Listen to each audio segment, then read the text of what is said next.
The Moritz Paradise. Let's talk about it.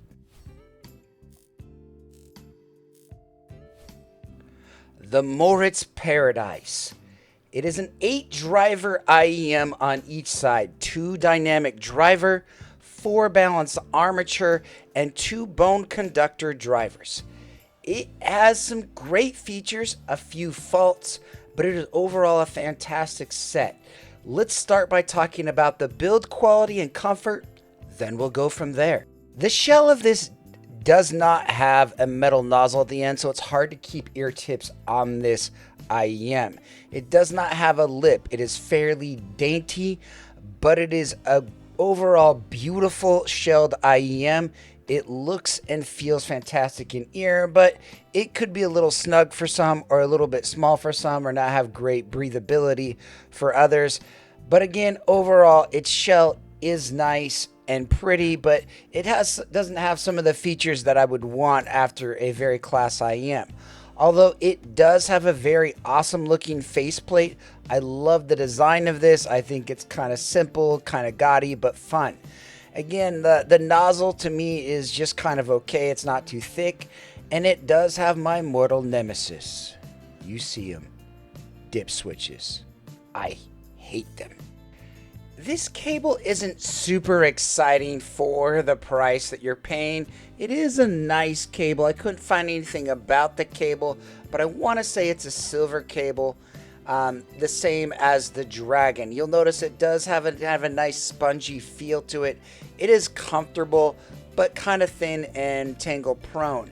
You can switch this out with multiple connections, and it is a very solid connection that will not easily come undone, like you can see here me trying to pull this apart. The case isn't super exciting, but I do like it. There is some nice features about it. I like the separators for the IEMs, and it does have different terminals for the cable in there. It does have multiple tip sets, but nothing too special. So how would I describe the sound? And this is hard because this is a multi-dip switch setting IEM with many different combinations, but overall the sound on this is extremely clear, extremely clean, very well focused, very high end, and extremely enjoyable. This is a dynamic resolute set that has good bass, good details, and is a lot of fun to listen to. But let's start by looking at the store page and talking about the dip switch settings and the graph, and then we'll kind of go from there. The Moritz Paradise. This is its homepage. You can take a look at it here. It gives some information about the dip switch setting. The first one, 100, is textured mode. Second one, natural mode. And the third one is the vocal mode. I found myself liking the natural mode the most, but you might like the other modes differently.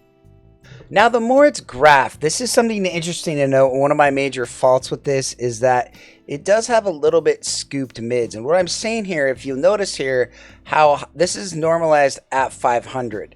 So if we normalize this as say something a little bit more reasonable, like maybe say 2,500. And here you can see really the problem I have with the Paradise is that its mids get a little bit scooped. And what that makes this to become is a fun set rather than a neutral clean set. So if this again, it has a lot of sets and a lot of dip switch settings, and I have graphed them all on my site, but this becomes an interesting set in that regards. I want to show you the down one right here. This one, basically you're losing all your bass and it does not sound great. Most of the other ones sound pretty good and you might find yourself liking them. So we're not going to cover every single dip switch setting, but I wanted to show that right there. Okay, let's look at the Moritz Dragon versus the Paradise. Now, I personally like the Paradise better. I think its timbre and overall tonal qualities are just really nice. It's a nice IEM. I think the Dragon has a nicer shell and that I like the design a little bit more. I think it's a little bit less gaudy and a little bit more classy. I like the nozzle of the Dragon more than the Paradise, and I think there's some things to note about that. Next one I want to show you is the Afu Cantor. And you'll notice the Paradise has a lot more bass here, like if we normalize this at 500. And what you'll notice here is how flat the Cantor will look. And it's not really a necessity of that the Cantor is that flat. It's just that the Paradise has such scooped mid-range that it kind of pulls it back from being a neutral set. It becomes a much more bouncy, fun set than anything, and it kind of fails in that mid-range in many regards on any setting that I was able to find with it, and that's kind of its major fault, in my personal opinion. Another one to look at is this compared to like the Mega 5 bass. Again, you'll see the scooped mids right here around 500. But these kind of match a lot in this upper treble region. But this upper treble 5 to 6K region could come across a little bit bright or sibilant to some people. But overall, it is a very fun, bouncy set. And I kind of would have to say I like the High Senior Mega 5 ESC bass better. But it is... they do trade blows and they do different things for different times. Another one to compare this to, again, is the Supernova, and you'll notice again the scooped mids here. You'll notice there's so much bass in the Paradise, but you'll notice some similar trends in the upper presence region. A little bit more bouncy air around, like, you know, this 2.5K here, and a little bit more energy around here. But overall, I think these trade blows in a lot of ways. This is a lot like a Supernova, but a little bit more fun and not as natural.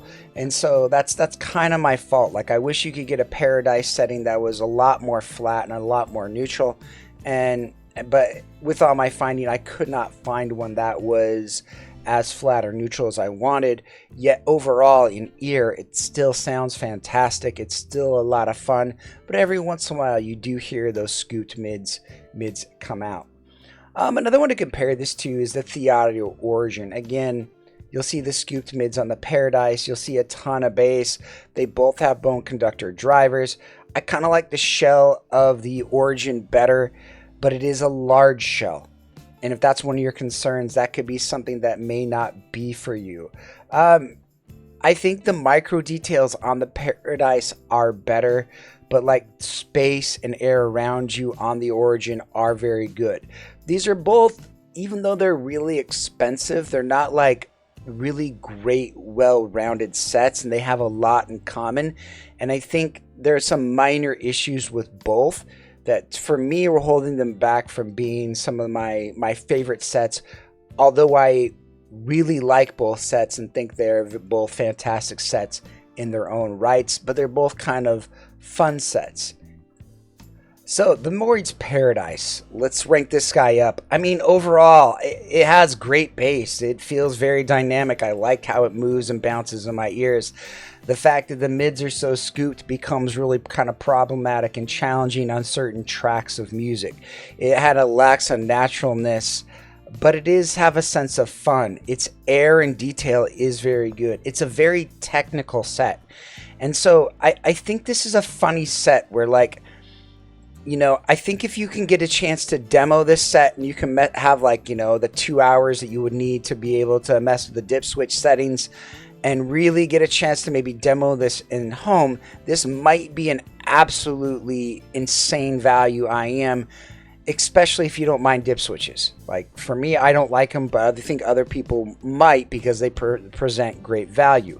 But what I'm trying to say a little bit in my ranking here is that if you can find the right dip switch setting for yourself, you might find yourself a banger, because for its dollar, I mean, you look at its technical rating of, you know, 9.3, that's extremely high. It has really good imaging, really good micro details. It vibrates in ear when you want to, and it has really great note wake and soundstage. It doesn't do anything hyper pristine, but it's just overall a really highly technical set and extremely fun. And if you can dial it into your preference with the dip switch settings, it could be an easy win for people despite some of its faults that I've talked about. So this is a great set overall. I think one of the faults of this could be the dip switch settings and possibly the cable and possibly the shell itself being a little bit gaudy of a presentation. But when we're taking all that nonsense aside and we're boiling it down to the sound, I find this a fantastic set that's very versatile for people that want it. Should you buy it? I mean, this is still a luxury product. I mean, really, again, I've said this before in the past and I'll say it again. Anything past that $200 to $300 price range goes into that audiophile, expensive, mid-fi style case. But what I think this does is it presents a possibility of great value for some, and it does things very well in a comfortable shell and has a lot of great qualities.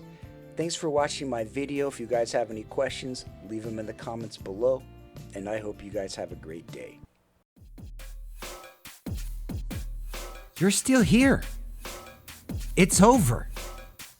Go home. Go watch another IEM video.